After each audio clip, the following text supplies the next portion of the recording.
It's early November, cold, rainy, and around midnight. My fiance and I like to take spontaneous late-night drives. We typically start out on one of the main roads within our city and keep following it until we hit the next town. Sometimes our drives last for hours. The layout of my county and surrounding counties is a little bizarre. All of the cities and towns are isolated by large spreads of woods and country. I live in a relatively large college town, but a half-hour drive in one direction can land you stranded in a jagged, unmarked gravel road in the middle of nowhere, or in small weird villages that no one really knows about.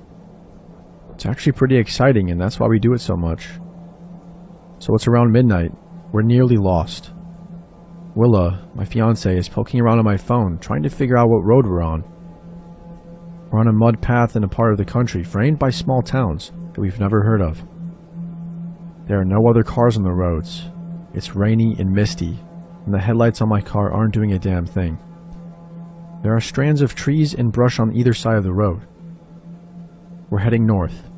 She tells me that she thinks we're going to cross 200 Street West, which runs into Rye Road, which is a straight shot to an area that we kind of know. We make our way down the mud road for about a half hour and we never hit it. We've always had fun on these sorts of drives. It's the first time we've ever really been on edge. Willa says we should have found 200 Street West already and asks me if she thinks that we passed it without noticing. I ask nervously if we should turn around, but she doesn't think we can without backing up into a tree or a ditch. I'm driving a Mazda and it has an awfully wide turn. She's biting her nails while scrolling around on Google Maps.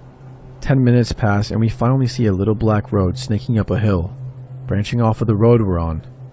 I hurriedly turned onto it. It's very narrow and twigs and branches are raking the doors and windows of the car. When we complete the climb up the little road, we find ourselves in a wide paved clearing with a house at the back of it, tucked into the thick woods. Willa doesn't miss a beat and starts hissing for me to turn around. Our headlights illuminate the whole property, which is in major disrepair. No lights, windows shattered, siding and shingles shredded. The yard is littered with scraps and trash. Barrels, car parts, tools, and hundreds of glass bottles.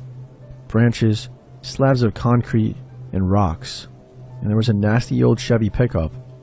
It looks like the house is sitting on top of it all. Every inch of the property is entangled in nets of ivy and weeds. Willa points out little moving shadows and glowing spots around the yard. There are dozens of cats around and they're all looking at us with their eyes glimmering from the headlights. I almost pissed myself when a walnut-sized rock darts out of the bush and pops against the windshield. It completely fractures the glass. Willa screams and grabs my arm and she's whimpering, Denny, what the hell was that? What was that? Oh my god, what just happened? The rain is pouring in black streams down the trees, over the house and across the pavement. All of the blood runs from my face. After a few seconds, a man stumbles out from the bushes and weeds and he's carrying a shovel. He's swallowed in a big, dirty navy coat and he has a beard. Then a screen door at the house opens and all the cats scatter. A tall, thin, spidery-looking woman crawls out onto the porch. She has long, wild gray hair. She's just up high enough on the porch that the headlights don't reach her eyes. She wipes her unusually dark hands on her skirt. I have no clue what was on her hands, but that's what I remember most about her. Just how dark her hands were. She stares at us. Willa is screaming and crying and slapping the door lock repeatedly.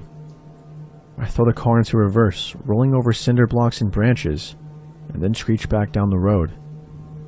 After Willa stops crying and there's some distance between us and the house, I started to relax.